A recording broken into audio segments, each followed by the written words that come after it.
Welcome into another episode of Fully Unscripted. I'm Todd Lanter. He's Cash Daniel. Normally, behind the camera doing the production for Branded 78 is Brandon Arve. Today, we're doing a collaborative podcast between Fully Unscripted and the Lexington Business Show. Appreciate you letting us come on your slash. That's got my words tangled a little bit there. Let's reword that. You want to do it again? Do it again.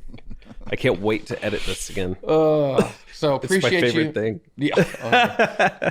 Yeah. All right. Appreciate you setting this up again, as always. Yeah, of course. I mean, I thought it would be cool because we can always cross promote. Yeah. We got similar audiences, same place, help each other out. We're involved with both. We've all been on both. So Yeah, whatever. absolutely. Yeah. It's a little warmer this show than the last time I was on the Lexington Business Show. We did the day we did the peddler. We were on Big Blue Peddler frosty. and it was freezing cold. It was a tad frosty. Yep. Yeah, don't do that in the winter. Yeah, That was Ours something wasn't I that learned. bad. Ours was in the spring, wasn't it?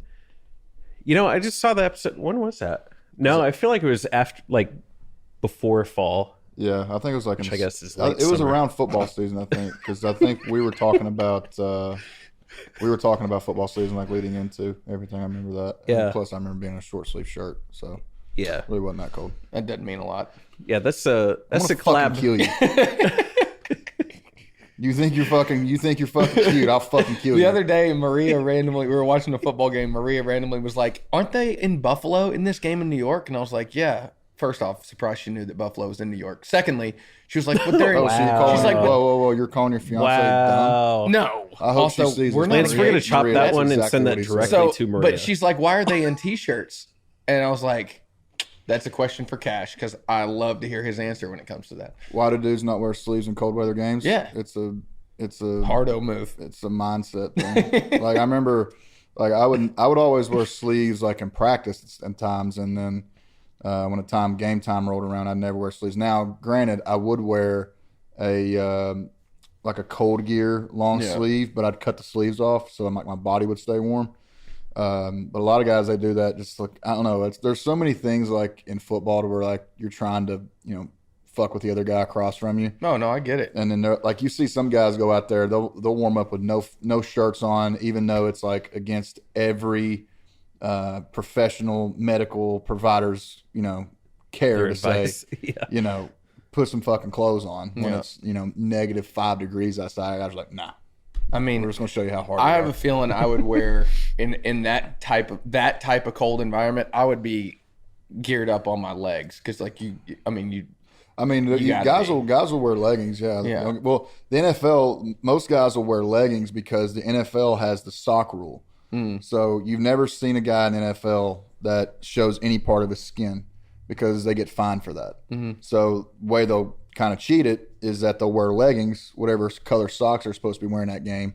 And if their socks fall down for a series or two, and they're not paying attention to socks, right there trying to win a divisional game, right there trying to win a playoff game. I'm not worried about my. Hang on, guys. I gotta right fix now. my socks. Yeah, let me pull these socks up. But for real though, they'll get a hefty fine for it. I think it's like $25,000 or something like that if they go out Is it there. just because it's not part of the uniform, or I guess so. I don't know. self-expression? I Wouldn't guess. want any of that. I mean, I like that kind of those rules hone things in to an extent, but some of them can be a little silly.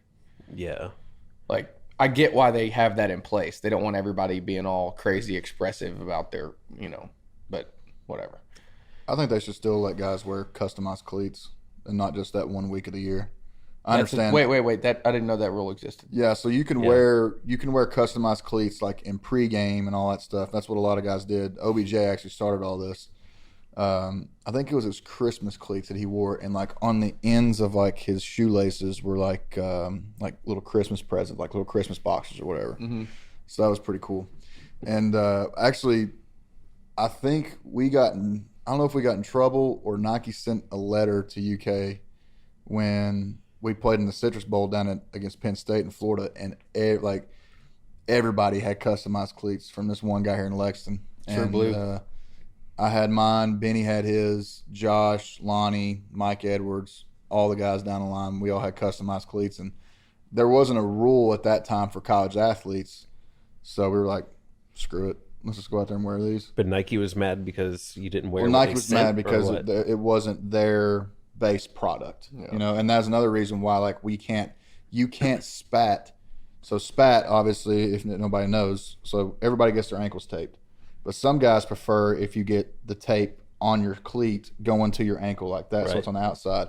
So you have to get a special clearance from Nike to be able to spat. The trainer would literally have to send in to Nike, hey, this guy's got, you know, a busted wheel. He's got this, you know, we're requesting covering their product. Yeah, we're requesting permission get it. to. Paying $90 It's just million wild. for Some of that. the stuff that you got to deal with. They're paying for advertising, and you're covering it with tape. Yeah, so if you're a sponsored team like that, they want their product shown. Yeah. You know, that's the contract agreement that they got with the team or the school or whatever. But some guys just don't care, and they'll just go out there and spat for no reason. Some of those guys look at it as like a style almost, not even if their ankles are hurt or anything like that. Yeah. So I don't know. I was never crazy. a spat guy. Do you want to talk about, like, I thought it might be interesting to talk about how everybody in this room sort of got in the room together. Yeah, let's do it. Because, you know, I would be the most unlikely person probably in the room with you guys. You know what I mean? So. Well, me and you actually started hanging out before me and Todd did. So me and you, we came together for the Big Blue Peddler. Yep. And then. Actually, no. Wait, is that right? I think so. We did that first? I think we did, because that was leading into football season. Oh, and then I came to you and that's said, right. hey, you know, I had this radio show and everything. I need your help producing it, which thank you for that. And thank you for everything else you've done for us. So, but Yeah, of course. So we did that. And then, Yeah, that was Jeremiah Oshwald, I think, in a weird triangle of people. Do you know him, Jeremiah? He's I can't remember. Beard House Media here in town. I don't know. Overland Pioneers as well, but he's got a studio. Gray. Do you know what it's called, Lance? You remember? Anyway, he's got a content studio in town as well. But like, he's really good friends with DH at Country Boy. Yeah. I guess you were talking to DH that you needed somebody. Well, DH I was talking reaching to out to DH. Jeremiah. I was talking to DH about Country Boy being a sponsor for off season and coinciding that with the off season podcast. Oh, okay. And then I think that's kind of how we got hooked up with that. And then you asked me to come on the Lexington Business Show. Right. And then we went on from there. And then what month was it we came over here to meet Rebecca? Was it about That would have been probably maybe November. November of last year? Yeah. Because I think it was towards the end of football season. Yeah, I think that's right. Because we had just got done shooting a episode for mine over at the other studio that we had. Yeah. And then we came over here after that. Yeah, that's right. Yeah. I reached out, I had Maria and Todd on the podcast, Lexington Business Show. Mm-hmm. We were at Jeff Ruby's. We did the thing over there in one of the rooms. Mm-hmm. Todd was interested in all the gear that was going on. Todd is an absolute slut for Jeff Ruby's. And gear. In gear. Electronic gear. You're right. Clothing gear. So all of it. Yeah, like we were just talking a lot about that, and I think I reached out to you to see if you wanted to do like an individual podcast or something. Mm-hmm. I can't really remember that whole iteration. Yeah, so I mean, part of the the interview with Maria and I was just kind of about the content creation side, how she got to where she is with what she's doing, and me as well, and how we kind of use that as a collaborative effort. And you and I just kind of got hit it off in the creativity way. I enjoy. I like that you had to in a creativity way. Well, I'm saying like just to make sure nobody thought any other way. Yeah, well, I mean, it clearly wasn't your personality, obviously. But I had I enjoy both sides of the camera, right? I enjoy the being able to speak and talk about things that I'm passionate about and that are relevant to me in my life, and my path and how I've gotten to where I have and what the future could hold and all that. But I also enjoy the other side, the production side. I enjoy the business side of content creation, and not just not just talking about social media or whatever the case is, or podcast or radio, but all of it, the marketing side, and then with everything I have going on with the NIL and your skill set, The partnership was, something that was obvious that we should have explored, and we did. And you went, took a leap of faith with me and went out on a limb, and I think we're still trying to bear the fruit of what that could bring. But it's been, a wild year and a half, I guess. Long ride, and I've learned a ton from you. I hope you've learned at least a little bit of something from me. Yeah. But yeah, I mean, this is my watch works. I actually just had this. Huh? So my watch works. I was about to say time management, maybe. Yeah, maybe. My Todd, are you ever gonna fix that? Yeah, I'm working on it. Let's get into this. Why are you not on time? Truthfully, the biggest issue is I try to pack too many things into a day, right? Like right now I have like one other commitment the rest of the night, but I can go, like, I'll work all night, and most people are trying to fit it into their normal business hours, and that's part of the biggest struggle we've had with this podcast, all jokes aside, is we all work for ourselves, so it makes a lot of sense for us to try to do our work during work hours. But most people, as far as guests and things that we're working with, are athletes, student athletes, coaches, all that, they're having to work around their schedules, and we're kind of in the middle of the workday. So it truly is a challenge being independent and trying to kind of work your schedule around those that have to stick to a certain timeline. And and then obviously I've got contractors coming by. If I hear the word contractor come out of your mouth, hey, they're almost done. My oven gets delivered on Sunday. We're finished. Yeah. Okay. I'm sending you pictures tonight of your workspace I've got set up for you in the basement. It's nice. But all jokes aside, the thing that I think that we connected so much on is we both have, like, we're visionary, right? We have this path where we have this goal we want to accomplish, and we want to bring it to life, and how we get there is the creative portion, and exploring those ideas and what that looks like. And I've always done a great job of leaning on people that know more about something than I do, seeking that knowledge from them, mentorship, things like that. This is a lot of what our first interview was at Ruby's that day. Is, how do you go about your day? And I put myself, I never want to be the smartest person in the room, which is not very difficult usually. I just insulate myself very well with people that are, consummate professionals and very knowledgeable in their specific fields, and that have, laid the groundwork or been through the path that I'm looking to explore. And I lean on them a lot. And as you've learned, sometimes can be quite a bit of knowledge I'm trying to soak up. But that's what I think life's about, right? Like passing that along. And you've been, I mean, you're an educator, right? You've literally been a professor and made money doing that, like passing that knowledge along. So you have an unbelievable talent, not to blow smoke up your ass, but you have an unbelievable talent. And I've said this in other interviews alongside you, for posing questions to people that really make them think. And, you get down to the nuts and bolts of why things are the way they are, and, how they came to be. My wife would call that overthinking. Well, Maybe she's half right. It might be. It's a pro in your professional life. It might be a con in your home life. I can do the dishes. Why do you want me to do that? Why with that technique? What makes you feel that way? Why use that side of the scrub daddy? It's probably why you guys use the scrub daddy, by the way. Magic. Anyway, it's probably why no free shout outs. It's probably why psychologists and shrinks of that sort struggle with their relationships for the same reason. What makes you feel that? What? Well, I just remember being in school where it was and not even just in school, but I mean, you guys know I have a music background where it's like, if you got a problem, you got to resolve it.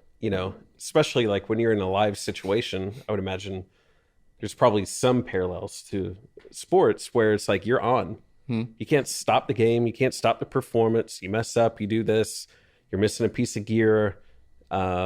Something happens. You got to just roll with it and be a pro. I actually prefer live way more than recorded when I'm on this side of the camera. Yeah. I'm a perfectionist when I'm on the other side because, you've been through the process you can with be, me. right? You have, your product is dependent on what that looks like. And you've posted a lot on social media the last couple of weeks about the trajectory of what content creation looks like in that way, because people spend all this money on high tech gear and the education behind it and the software that it takes to produce this high quality content.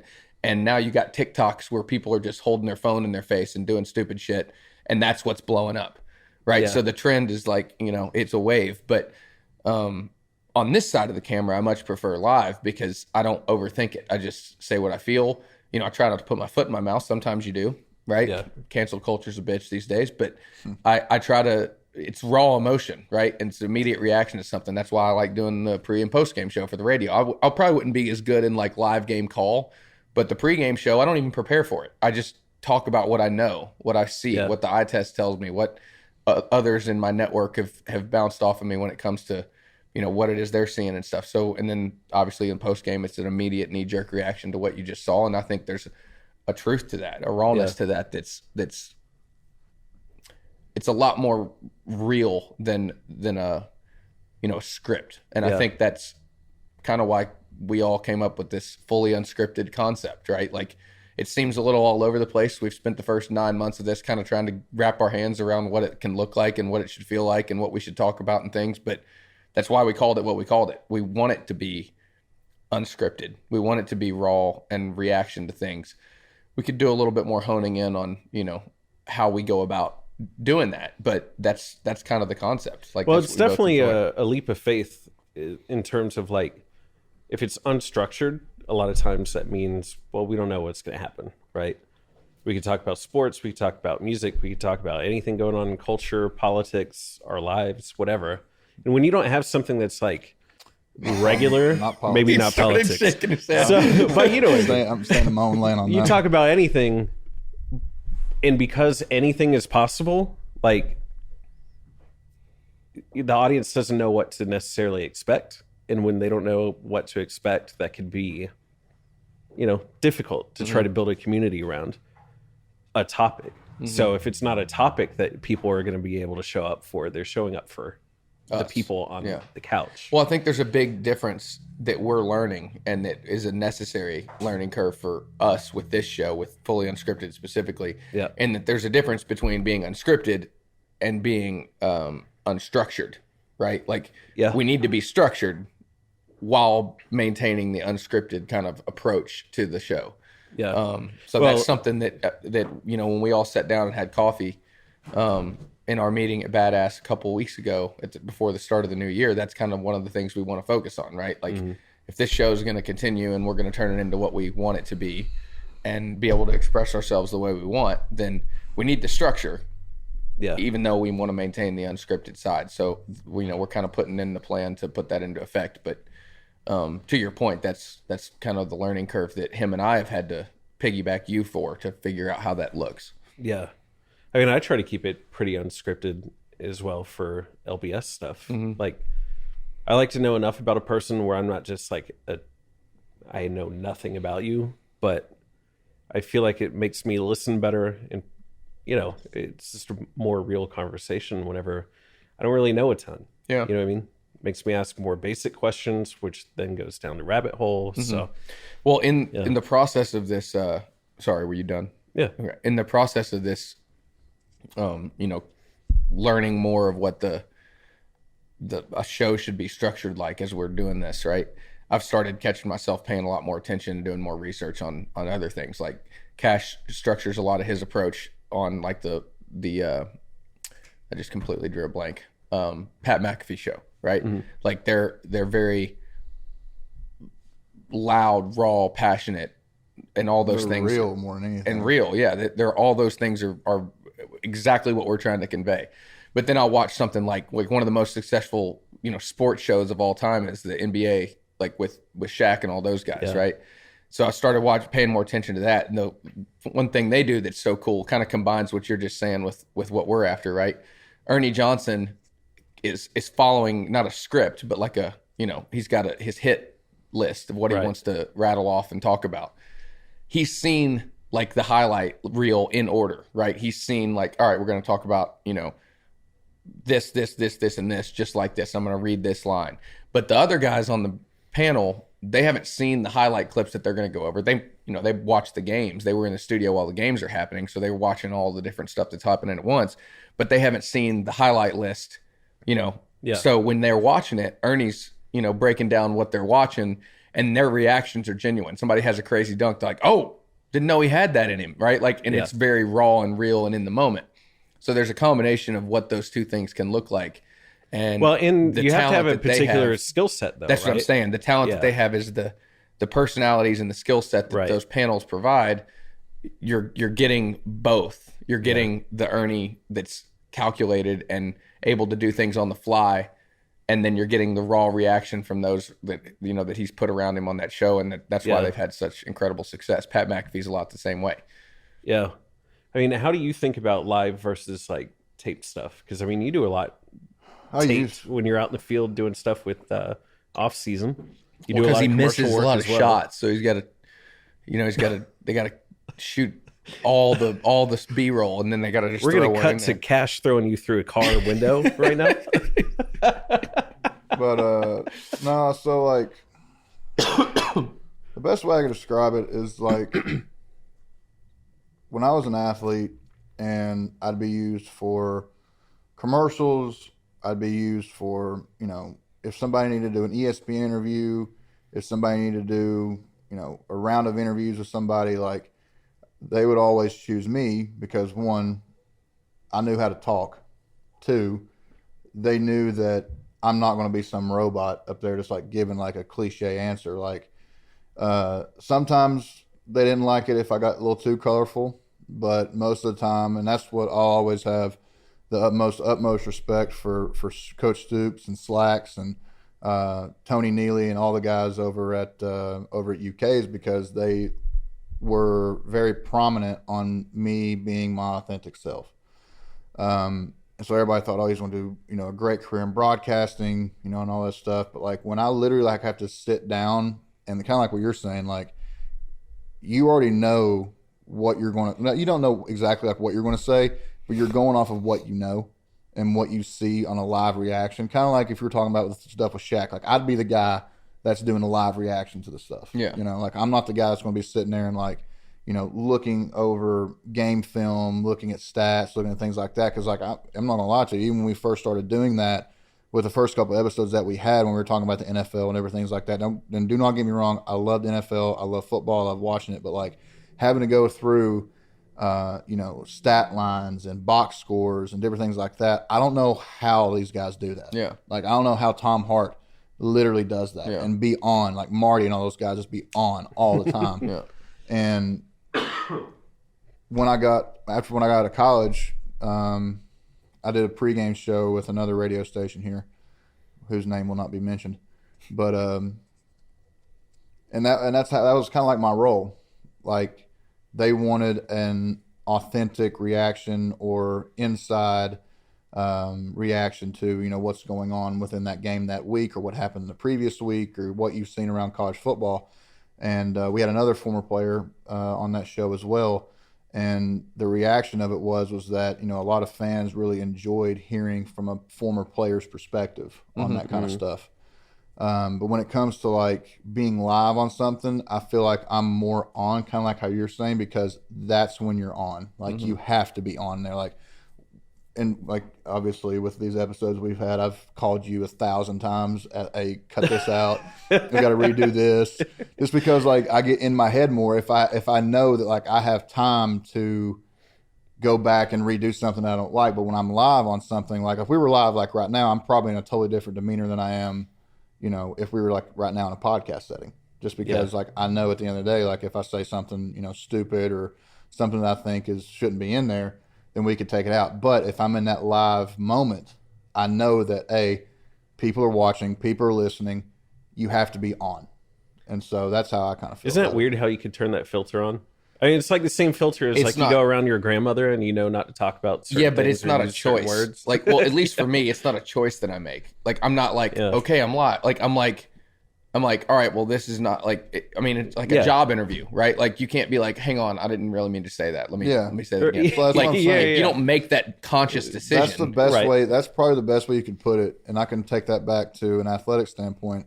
I remember, when I was a kid going to these different camps or going to this, just try to get recruited or whatever, my dad would always tell me this is your job interview. And that would always stick in my head. And so anytime I go out there to play, that was always in my mind, like, this is your job interview. This is your resume. So, like, when people turn on the tape, this is what they're going to see.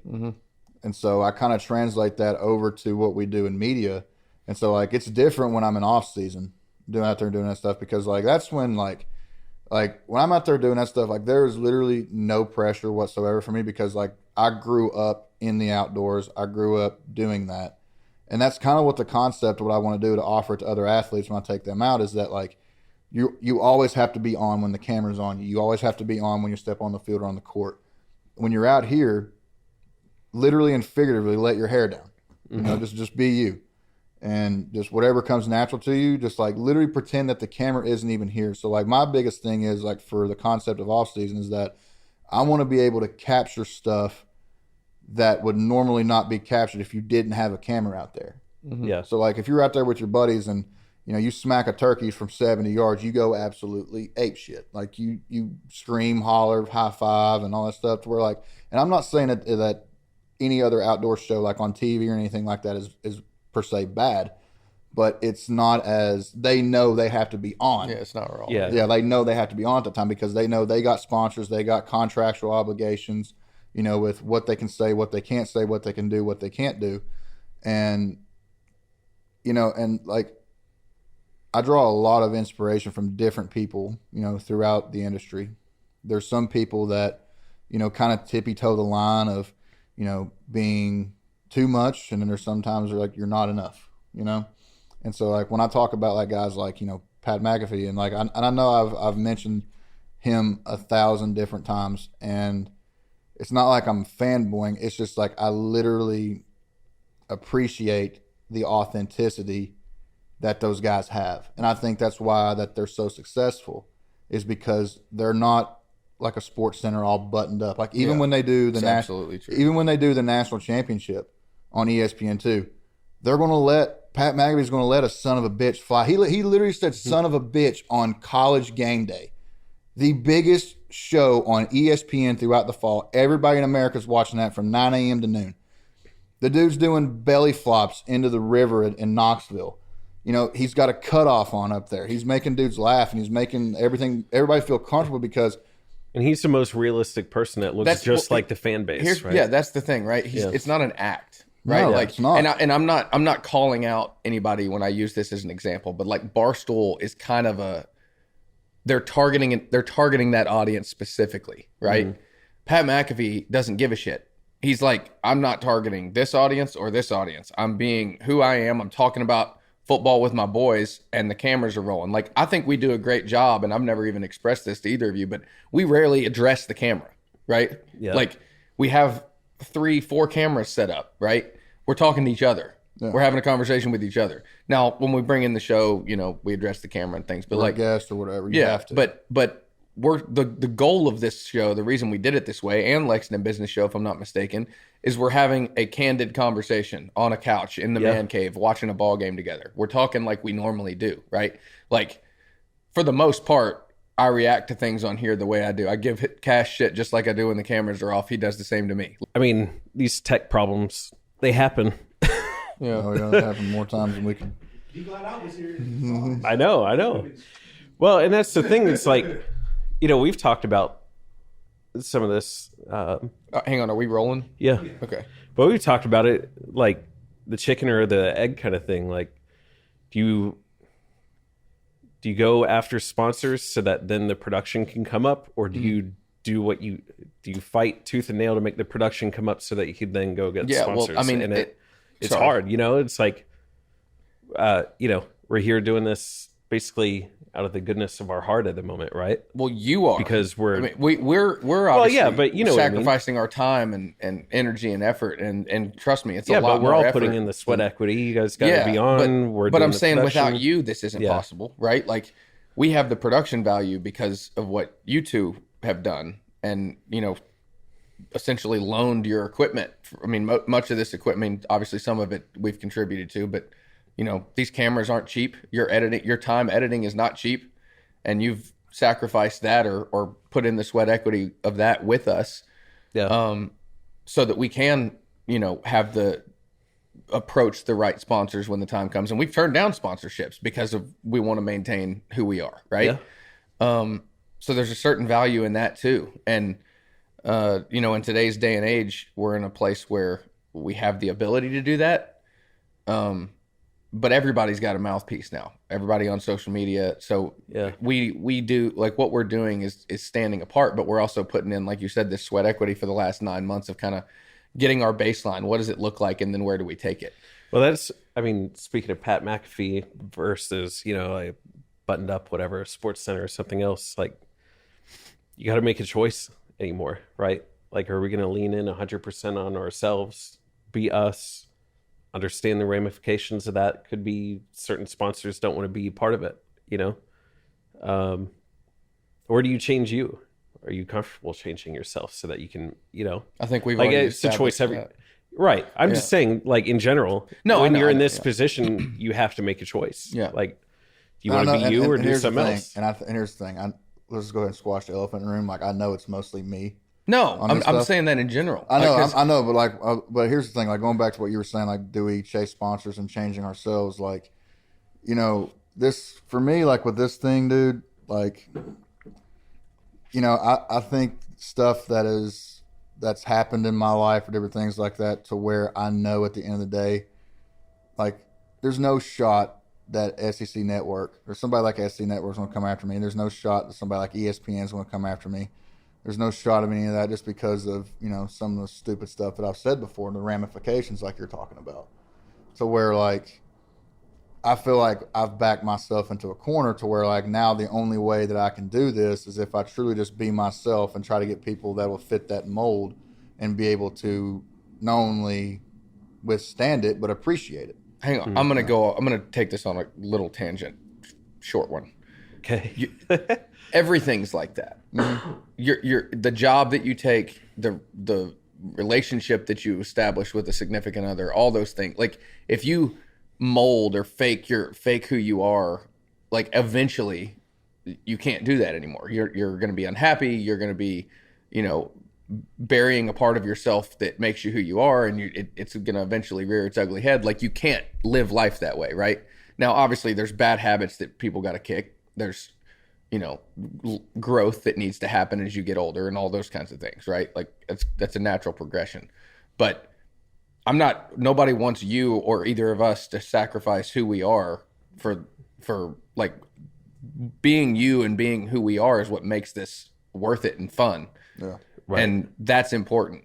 Now, granted, well, the again, other way I you're want a to be very puppet. Yeah. The Otherwise, other way you're a puppet, right? You're a puppet, yeah. And I mean, that's one of the things I will always avoid. Like, I will never sacrifice who I am, my morals, or anything else to fit someone else's mold. I'm just not. That's not who I am. Yeah. And you could be yourself and still play the game a little bit too, and understand, like, certain topics right now are just hot button things that you don't want to talk about. Yeah. You know what I mean? Yeah. But you can avoid certain things, but the things that you do end up talking about, be 100% you. Yeah. Right. So, yeah. Okay. Well, I got something to talk about. Okay, If y'all are let's down do to it. transition a little Yeah. bit. So the timing of this is pretty spectacular. Cash and I had discussed last week. We always look for that. Cash had the great idea a couple months ago of doing the list of, like, the top 5, whatever.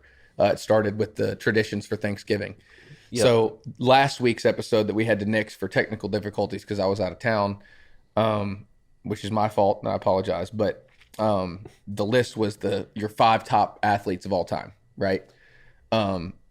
As we transition into this, let me ask a high-level philosophical question. And so I think it came out, was it last week? Because LeBron was on the brink of crossing over, right? Mm-hmm. So I think somebody else started that conversation a couple weeks ago, and they put a list together. It was like one person from each of the 5 major sports, but they're all American. Mm-hmm.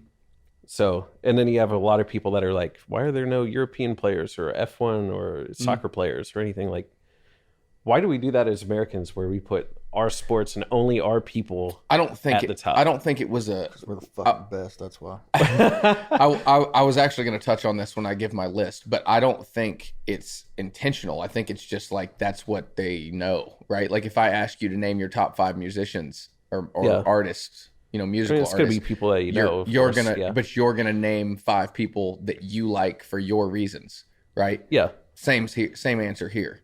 When we give our list here in a second, well, I'll save that. But I guess arguably, that's my answer. Is yeah. You're but gonna soccer answer is more popular by population. Of yeah, the fan but people base, that don't right? watch soccer likely aren't going to name a soccer player. Yeah, but if you're not in a conversation of who's the 5 best, I think the person coming up with the list has to leave ego and awareness out the door. But how do you give an opinion? But here's the best. Okay, but how, you know what I mean? if I asked you to give your, Cash listens to heavy I think metal favorite sometimes, right? is- If I asked you to name the top 5 artists of all time, you're not going to throw a heavy metal artist in there because you don't listen to it, and therefore you don't have a gauge to give an opinion on. Yeah, but then I think it's the wrong list that you're trying to. Sure, you know what I it's- mean. but your like list the 5 is your best list. ever. I think, and maybe this is where the overthinking comes in on my end. But it's like if you're going to come up with the top 5 list, I would think that you have to feel confident that you know enough. But here's the thing, I like would with my list though, and the people that I have in mind, I'm going to give you a reason why. Because there's a difference. There's a difference between the greatest soccer player versus the greatest football player versus the greatest basketball player. We're talking about athletes as a whole. Yeah. And I'll give you my reasons why I chose that person. I'm in the same boat. So, if you don't mind, All I'll right. kick it off with Do number. it. I'll kick Go it off for with. it. Hang on, are we going to list all 5 before we go? No, I'll go number 5, and you go your 5, and we'll come back and forth with it, and I'll give you reasons why. And we're calling don't- 5 like I wanna- the top, right? I'll do it that way if you want, but I'd rather you name all 5 of yours, and then I'll do it, and then you do it, and then we can give reasons why. Or you can do your whole spiel. The only reason, because I don't want one of us to influence the other one's list. Okay, well, we can do all 5, and then I'll come back and explain why. Do your 5 and explain why first. Just Okay. do it So, you mean like individual, just name them, then come back and do it. individually.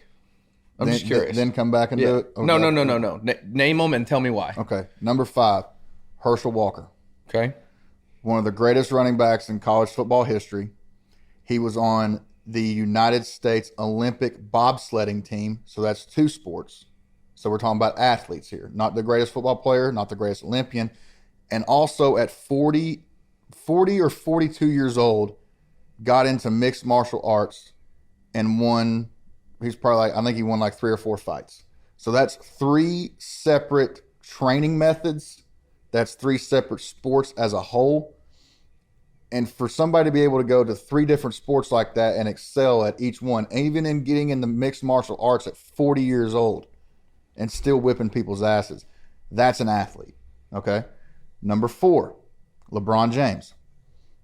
Arguably one of the greatest basketball players, if not the greatest basketball player of all time. Obviously just broke the all-time scoring record, passing Kareem Abdul-Jabbar. Literally last night. Coming out of high school, though, LeBron James could have also went anywhere in the country to play football.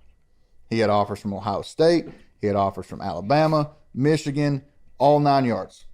So that's 2 sports that he absolutely dominated at. And you've seen him out there, on the field playing two-hand touch or after throwing the ball around. Like I remember an actual time when the Browns were so bad that people were actually lobbying for LeBron James to come play wideout for the Browns. Yeah. So it would have taken him 2 weeks to tear a knee. I don't know, because that's when he was. That's Everybody else would have. They'd hit his knees. Megatron's the same height as he is. His career didn't last that long. No, but he's a Hall of Famer though. Yeah, I know. But anyway, finish your list. Didn't mean to interrupt. Number 3, I think I had it written down. Oh, I don't have to write them down. I forgot. On the way here. Oh, no. I was like, I got it mixed up. Number 3 is LeBron James. Number 4 is Michael Jordan. Okay. Obviously, because arguably, if not the greatest basketball player of all time, 6-0 in the NBA Finals. Also played professional baseball, even though some people argue that the only reason he got to do that is because of his name and all that stuff. You can't argue that he played 2 professional sports in his lifetime. Okay? So going back to me saying athletes, not the greatest basketball player, not the greatest football player, greatest athlete. How's his golf game? And he's unbelievable at golf. He's won millions off golf, I'd say. Yeah. he's a gambling. That's the one area of his career I didn't pay. He might have made more money playing gambling in golf But than that's he just did that on salary competitive in the nature NBA. that he has. All right. Number 2, Bo Jackson. Literally would have been a Hall of Famer in 2 professional sports if he didn't have the hip injury. One of the greatest college running backs of all time. In my opinion, if I could going back to the hip injury again, one of the greatest NFL running backs of all time. And the dude played for the Kansas City Royals and the White Sox during his stint in the NFL. Made unbelievable plays in the outfield. Dude literally caught the ball, ran up the wall, not just like put his foot on it and kicked off. Bananas. Literally ran up the wall like in an arc form and came down. Had a cannon of an arm from the outfield, threw a dude out on the fly. There was no bounce whatsoever. Hit the guy in stride from left field out at home. Tagging up from third. That's so hard to do. Yeah. Freak athlete. There's the incredible 30 for 30 on him is incredible. He was also on Auburn's track team. Unbelievable athlete. And number 1 of all time, Coach Prime, Deion Sanders. Another guy that should be a Hall of Famer in 2 sports, in my opinion. Yeah. The guy literally played an NFL game and then went and played in the World Series. Had a touchdown in that game and had a base hit the same night. Literally played an NFL football game, hopped on a private jet, flew across the country to play in a World Series game. Now, in my opinion, the hardest sport in the world to succeed in is baseball because it's world renowned. 2, there's 3 different minor league stages they have to get through to even get to the big leagues. And number 3, I've faced people that throw 90 miles an hour. It's literally like BBs coming at you. If you blink, it is in the catcher's mitt. I saw something from a statistic after the Cubs won the World Series, and I grew up a Cubs fan. And Aroldis Chapman was pitching for him in that World Series, and he throws. Was that when they beat the Indians? Astros, I think. No, it might have been Indians. It was Indians. You're right. It was Indians. I'll never forget that. I was an Indians but fan. they did. Time out. Sorry, the Guardians. Ugh. All right, so they did a sports science thing on him. The ball was, I think it was 8 feet out of his hand when he throws his fastball. Mm-hmm. And I don't remember how far. Forgive my ignorance. I can't 60 remember. feet, 6 inches. 60. Yeah, so 8 feet out of his hands. So barely on its way to the plate. You had to decide whether you were swinging or not. You don't even know where the ball is going to end up in the strike zone. But 8 feet out of his hand, you had to make the decision as to whether you were going to swing because it's coming so fast you can't get the bat around. And that's just his fastball, not considering his slider that just breaks off the table. Yeah. And then you imagine that you're used to seeing that fastball coming down the line, and then he throws a changeup, and you're like, that's bananas. That kind of baseball is tough. What was his fastest pitch? Like 104, 105, crazy. something like that. He's a big dude. I remember. I think I saw him in his rookie season. And the thing about it too, Cincinnati. You got to take in consideration of how tall and lanky that dude was. Yeah. Because when he's making his full stride, it's not coming from 60 feet 6 inches. It's coming from a lot closer. It's coming from like 56 feet. You know. Yeah. So I want to see him have a Randy Johnson moment with a bird. He's probably the only one of the guys that could. That's still one of the most incredible, freak moments in sports history. What I just think of tall pitchers. Literally, what are the odds? I know. That's so wild. Astronomical odds that would actually happen. Crazy. Right, so your top 5. You want me to go next? Okay. Sure. So I'm just gonna BS mine from. I'm gonna. I didn't actually list these in a particular order, to be fair. So I'm gonna name them. I'm just gonna rattle them off. I was trying to make my decision between Bo Jackson and Deion Sanders for the same 2 reasons you listed, because I wanted to kind of touch on football and baseball and get the whole gamut. But I think it comes down to, quite frankly, whether you want to whoop somebody's ass or run from them. Because Deion Sanders is, just fast, lightning fast, and nimble and just quick in all ways. Bo Jackson would run through that wall if he didn't run up. And he was also lightning fast at 240 pounds. Yeah, so I ended up settling on Bo Jackson. And I kind of covered football and baseball with that. Baseball players, not that they're not athletic, but Bo Jackson was a freak athlete that was able to play both sports at the highest level. So I went Jackson. Lionel Messi, cover baseball. Soccer. His stats and his accolades speak for themselves. I'm not the biggest soccer fan in the world, but I'd be remiss to not touch on, like you said, especially after watching the World Cup and things, I've gotten more into that type of competitive nature with that sport. And it's fascinating the skill set that some of those guys have. They're able to run for 90 minutes at the speed they do with the gear changing that they have to play with is mind blowing to me. I mean, I'm watching them run, way faster than I can. And they're in like second gear covering, the length of the field. And then when the time comes that they are, making a play on the ball and they kick it into and it's just instantaneous. Their starting stop, it's nuts. And then obviously being able to use their feet the way that they do is something that I've got good footwork with basketball, but what they do is remarkable to me. I mean, it blows my mind. So I'll take Lionel Messi. I wanted to, we'll get into the basketball one last. Before you say anything else, yeah, Deion Sanders and Bo Jackson were also all-stars in the MLB and Pro Bowlers. Yeah, I know. That's ridiculous. I know, but to be fair, I intentionally only picked one. Both of them probably should be on there, but intentionally they're both not on there? They're both not on there. How? I wanted to cover the gamut, so I wanted to cover the gamut. So I'm taking Bo Jackson, Lionel Messi. You're leaving Coach Prime off there. Prime, dog. I know you're probably not going to see this. I'm sorry. I mean, I wanted to pick one from multiple sports, but when I say this other one, you might be like, okay, I'm getting up because of that. Michael Phelps, biggest, I mean, undeniable, right? Like the best by a landslide at what he does. Obviously he didn't play other sports, but the way that he took care of his body, the things that he did to set himself apart from his competition, you just can't deny it. They need a little love too, swimmers. So I'll take him. What am I at? 3? Yep, you're on 2 now, I think. Right? Yeah. Muhammad Ali. Same reason. There's such a large gap between him and everybody else. He just was toying with people. Look at this guy. Toying with people. Freak. And then 5, I'm going to go Jordan. For your reasons with LeBron, the fact that he could have played multiple sports and, whatever. I understand that. I'm gonna use my moment here to settle a debate between the LeBron Jordan debacle for who the best of all time is. And first off, mention of Tiger. Are you just gonna I'm just saying Tiger. Label all the people? No. I'm just saying Tiger could be on there because of the way he set himself apart in his sport.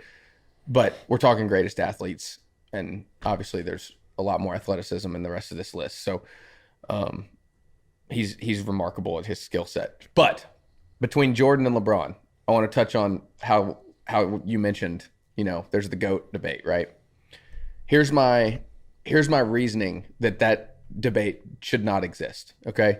First off, there is something to be said and praised with LeBron doing what he's done at the level he's done it for 20 years.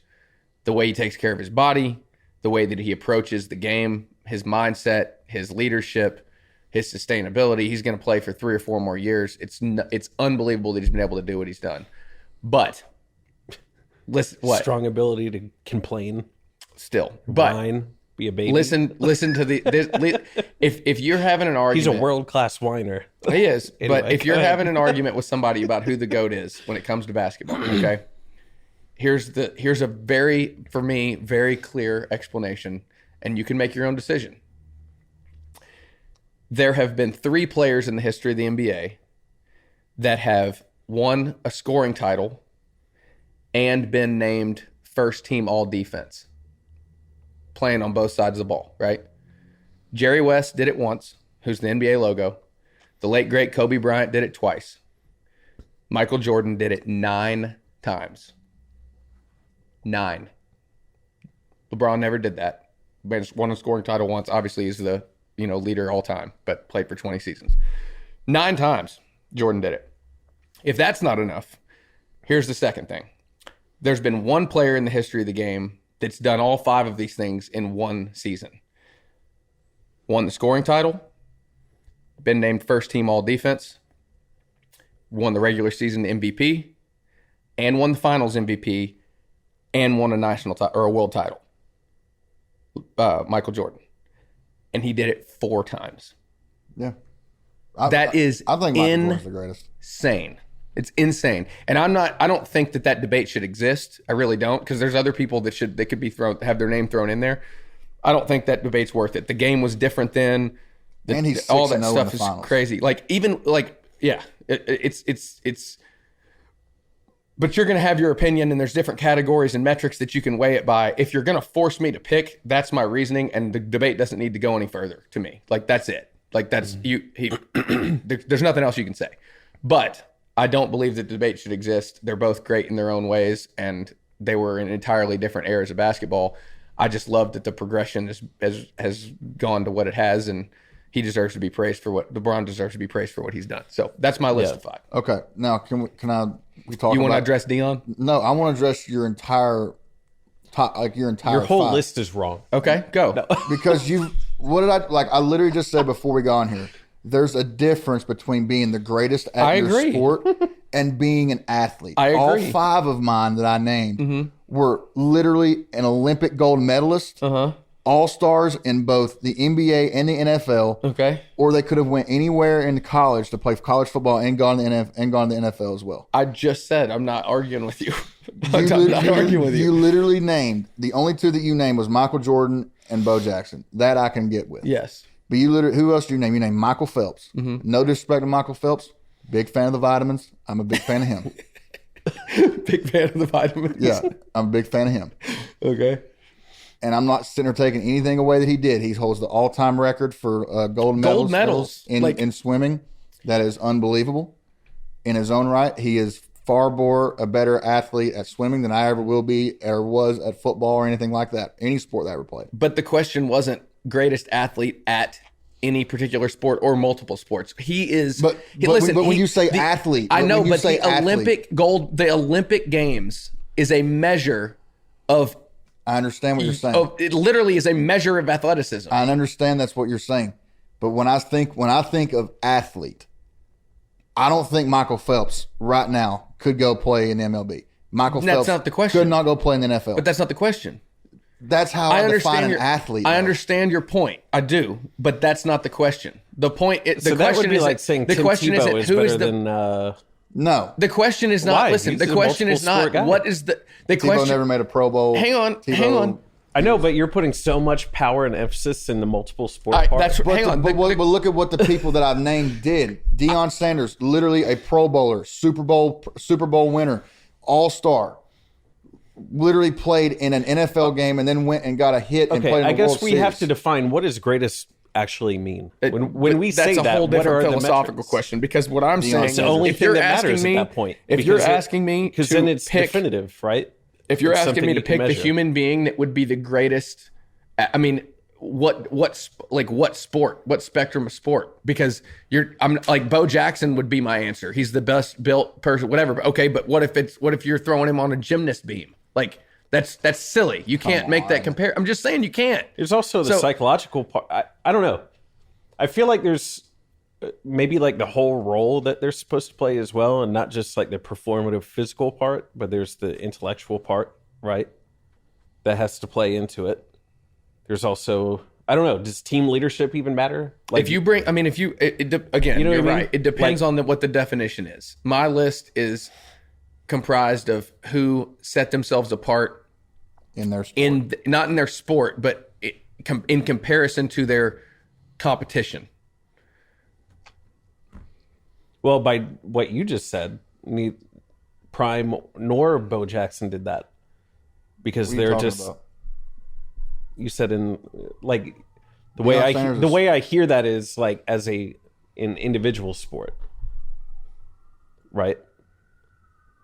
Maybe I misunderstood. Hold up. We're talking about individual sports now? Hang on. If we're talking Well, about, we're trying to define how are we gauging this? but Your that's list the is totally point, different. right? That's and- the point. There is no. That's why I'm saying it's arbitrary. It doesn't matter. It's what your taste is. It's like if you're asking who the greatest football player is of all time or whatever, right? The greatest athlete that played football. Now, if you're going to ask me who the greatest football player of all time is, that's going to be a different answer. That's what I'm saying. We're talking about athletes. But I'm I saying agree. there's something that could be like definitive about it, though, right? If if you agree on what the metrics are, you can just go look it up and figure it out. Who meets that requirement? But there isn't a measurable metric to answer this question, which is what makes it arbitrary. So do you have your 5? I have 5. Let's hear them. Let's hear them. Time out. Before you say this, I literally looked up what defines an athlete. Mm-hmm. Dictionary: a person who is proficient or distinguished in sports with an S on the end, and other forms of physical exercise. Okay.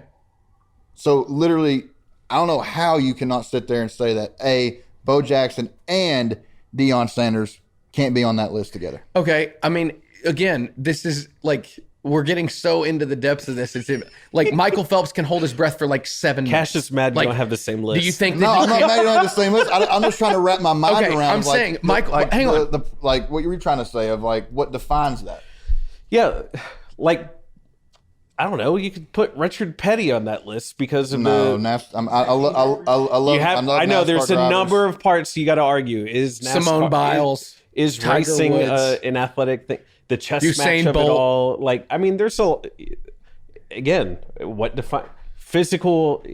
I don't know. Is sitting in a car going left for 500 miles physical? Some people say yeah. Some people say because of the it is physically stress. it is physically taxing. Yeah, but putting them in the category of the encompassing question that we're asking, I don't think so. But you're welcome to throw them in well, if we're naming this one, I'm putting Kevin Van Dam on there. One of the greatest fucking bass fishermen of all time. He's won 5 Bassmasters Classics.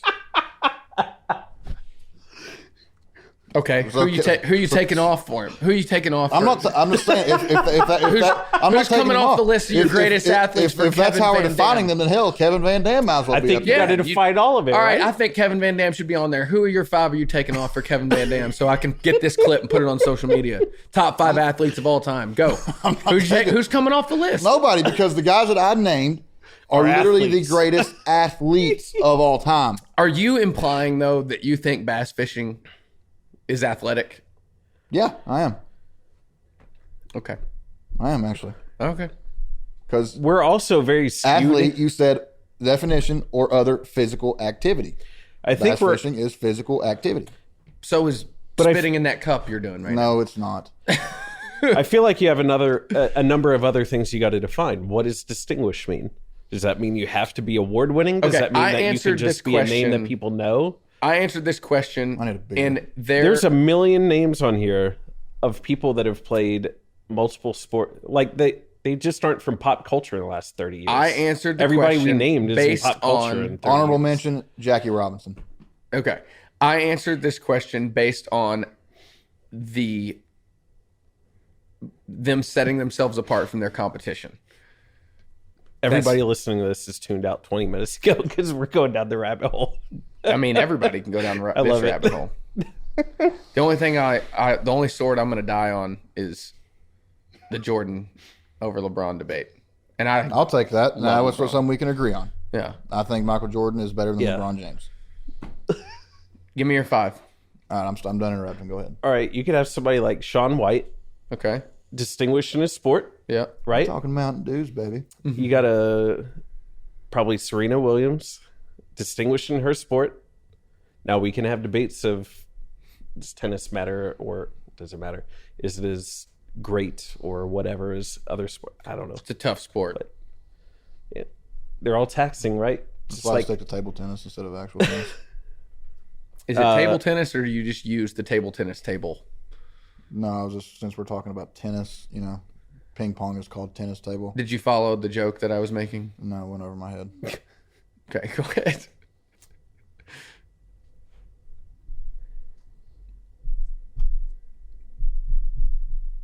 Dale Earnhardt Sr. 1 year later. Did you say 3? I don't know. Part of me is like Jack Lambert would be interesting to be on there only because he's defined a lot of rules.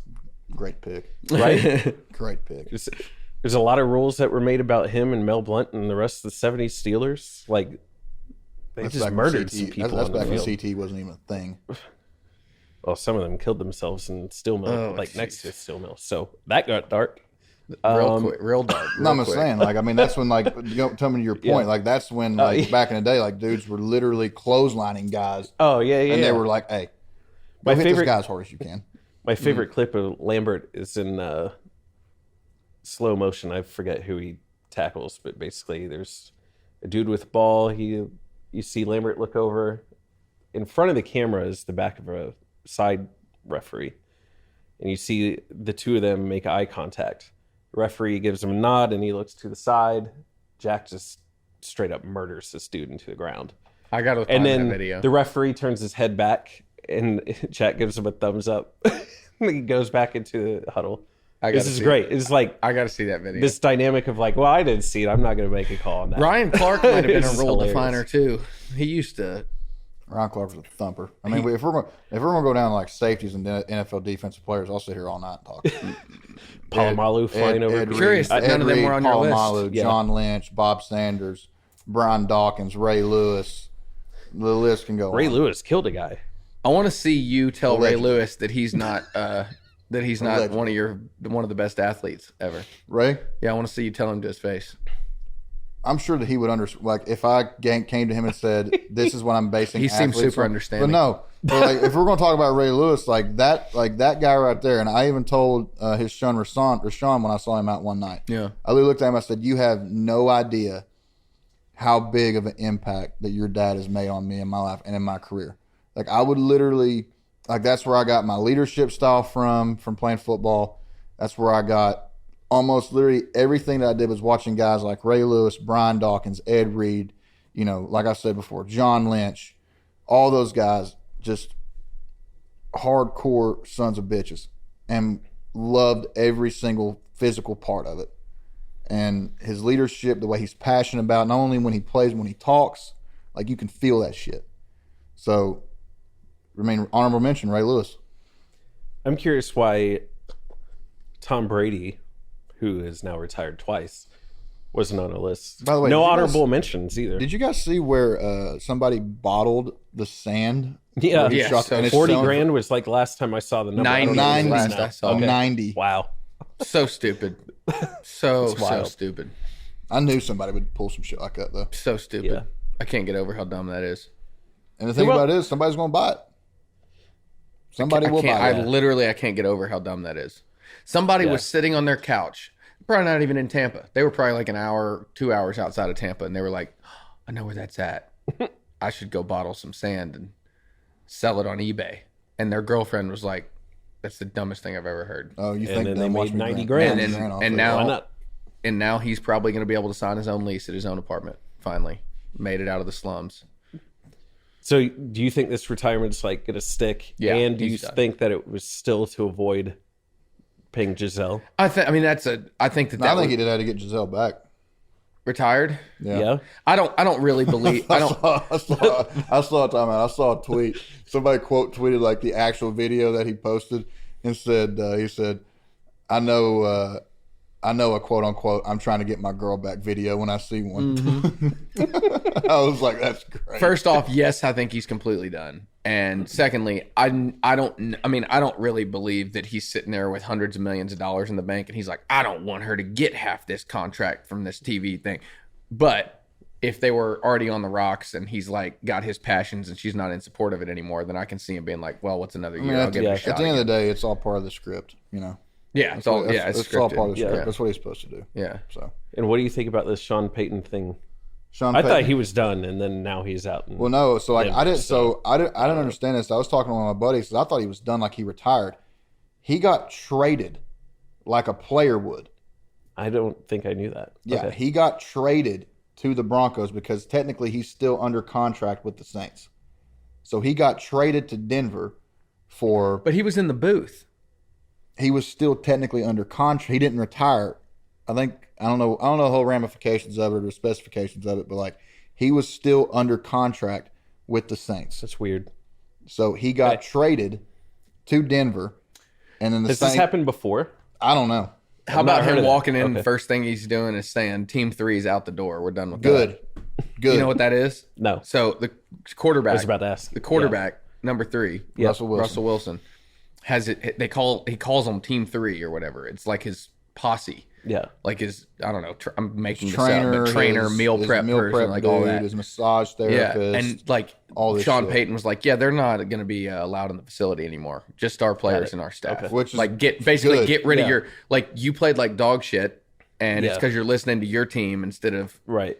you know the guys that are being paid to build this franchise, and I'm the new head honcho, and they can kick rocks. Sean Payton's a winner. Yeah. And on the same Yeah. token, the same thing just happened with like one of John Morant's dudes that he brought from home or whatever that's been like causing a ruckus in Memphis. And John Morant's acting like a fool lately. And they're like, we're going to have to get rid of the bad influences around you, which he's got an unbelievably bright future. He's got to stop acting like that. But Yeah. I'm sure he doesn't care about my opinions on it. Speaking of out of character, what happened last night in that Arkansas game? I don't know that was out of character. They're an incredible defensive team. They were going to try to force us to take tough twos. They did a great job of it. They basically baited us into going into our normal late game pick and roll, late shot clock pick and roll situations, and Because we're so great at that. yeah, and they We should keep doing kinda, that. They kind of chased us off of that and made it look like there was an open look, and they contested well and rebounded and pushed the ball down the floor. I think we had 20 something turnovers. I think I don't remember if that might have just made that number up, but did not take care of the ball, and then they beat us down the floor and converted many of those turnovers into baskets. It's like 19 out of 32. What was it? 19 out of 30. I forget what it was. Layups, basically. That's what I'm trying to get at. And we also gave up every straight line drive that we possibly could, and we didn't defend pick and roll well on the other end. So not only did we not we're not effective offensively against the pick and roll, but defensively we were pathetic. Oscar's being exposed in pick and roll defense. They continue to put him in those actions. I was going to ask, knowing that he can't what defend it. technically is happening there? So basically, before any given matchup, the coaching staff will decide how we're going to play a pick and roll situation, whether they're walling up or icing it or showing and getting back, however they define how we're going to play it, depending on who's put in the ball screen action. But teams have started to realize that they can draw Oscar out on the floor as the defender of the screener, and he can't move his feet fast enough to show and get back to his defender after, preventing downhill drive. So if you're from the Oscar, ball how do handler. you fix that? You Now can't. you just diagnose what the problem is. You're not fast enough. Is it as simple as be faster? Think No, quicker, because that's not move possible, sooner? right? He can't. I mean, he can improve his skill set to a certain extent, but he can't become something he isn't. Right? But I mean, So- if you're aware of the problem, you can work on but it. that's though, right? that you can. Yeah, he can work on it individually. He can do lateral exercise, all that kind of stuff. Like obviously, but he's not just going to all of a sudden be faster and be more athletic in that way. So the team has to do things to adjust to that. There's a lot of different pick and roll schemes that you can use where, say, this is difficult to explain without video. I guess I have video, but basically, like if Oscar's man comes up from the block to set a ball screen, then whoever's defending the big man on the other side, say it's Jacob Toppin, can then chase Oscar's man up when the ball screen happens, and Oscar can slide over to defend switch. Jacob's man, and they basically off-ball switch, and now Jacob's the one being put in the ball screen. But there's counters to that offensively as well. Eric Musselman's a fantastic coach, and he did that many times. So he would put them on the weak side where there's no time to make the switch, or he'd create some type of action off ball that we had to, Jacob would have to be in place to take the lob away instead of being able to go up and help Oscar out. Something like that. It's a lot more complicated without actually drawing it out, but there's some schemes that you can throw out there that can work and help alleviate some of those problems. But quite frankly, if you have an issue like that, usually you play someone else in that position. I think I was going to say, why? You know what you're getting with Oscar right now, which is little production in the last couple games. Like, why not throw somebody else in there? I think to see how it goes. We'll get a shot. But it's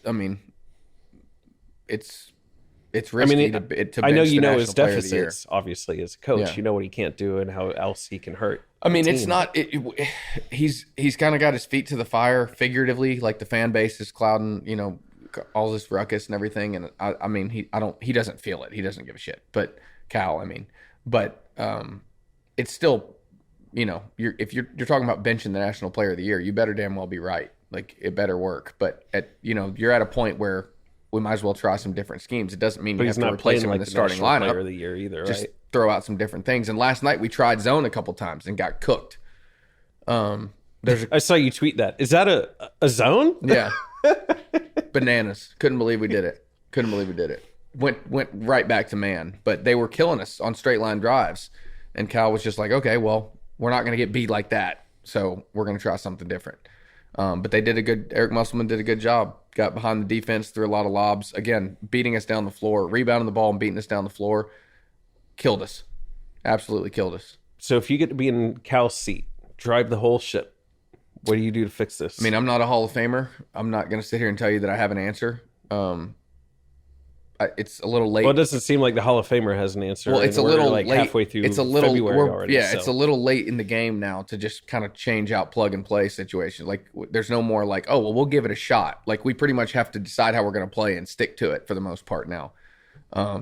So I don't know. I mean, if there was a clear answer, I feel like he would have solved it. But he's done some things over the last couple of weeks, changing the starting lineup finally, and not benching Severe, but using him differently, putting different assets around him at different times in the game to be effective has certainly helped. If we'd have won that game against Arkansas, we probably wouldn't be having this discussion because we would have won 6 of the last 7. And losing to the Kansas team was tough, but they're still a top 10 team in the country, and the Big 12 is so powerful and strong right now that you can't really hold that one against us. But the problem is we're running out of quad 1 opportunities to get wins, and that Arkansas loss put us on the bubble pretty strongly. I mean, this quite frankly doesn't look like a tournament team right now. And I'm not sure that we have enough opportunity. It hasn't looked like a tournament team at all. Well, I know, but I don't think that we have enough runway left to build the resume to show that we deserve to be in. You look at a team like, I mean, think about it this way. Kansas has lost 4 of their last 6 games, and they're still number 9 in the country because the Big 12 is so strong. Our resume doesn't look anything like that. I mean, Indiana's resume, Rutgers' resume, both of those teams are like, are they okay? Are they any good? Their resume trumps ours, like both of them. And I'm not saying they're like in any way on the bubble. I'm just saying like their quad 1 wins, quad 2 wins are so strong in comparison to the limited wins that we have and the deafening losses that we have. That, I mean, it's just, is it that we're that bad, or is it that the SEC in general has? Well, the SEC's improved? been not been terrible. I mean, this year it hasn't been the greatest, but that's just because we're looking at it in comparison to somebody like the Big 12 in this situation. But, I mean, we're not good. We're not a good basketball team right now. We got a lot. It's not that there's one problem that we've identified and we're working to solve it. It's that when we try to solve one problem, we're letting go of the rope somewhere else. And that It's just wild to me that it seems like it's an entire team dynamic from Cal on down to everybody. I mean, even a certain radio program this morning was talking about how they were sitting near the bench and they could hear the coaching staff had to tell the bench guys, like, you guys stand up, like, cheer these guys on. And they'd stand up and do it for a second, and then they'd sit back down. Well, like, just how, like, not. It's kind of like that into Spider-Man meme, right? They're all like pointing at each other. One of the things I did notice in that game last night, though, was it was like toward the end, Arkansas was up, I think 12 or 14, and the camera cut to a specific player on the bench. I don't know his name. And he's sitting there like cutting up and laughing with other teammates. Mm-hmm. I watched 2 minutes of the game, and I was like... Last night was probably the most Kentucky basketball I've ever watched this season. I didn't want to feel discouraged, so I just quit watching. And I even texted Todd this, and I was like, I mean, it was a decent first half. I mean, obviously you had some stuff you go in and correct at halftime, but when they came out and they went on that 8-0 run early, just with those 2 steals, I was texting Todd. I was like, that's the part that I got to see. I was like, oh no, I'm not watching this. That's why I texted Todd. I was like, put it in football terms, like that's like coming out in the second half and either A, having the opening kickoff return back on you for 6, or 2, you get the ball first, and the first play from scrimmage you throw a pick 6. Yeah.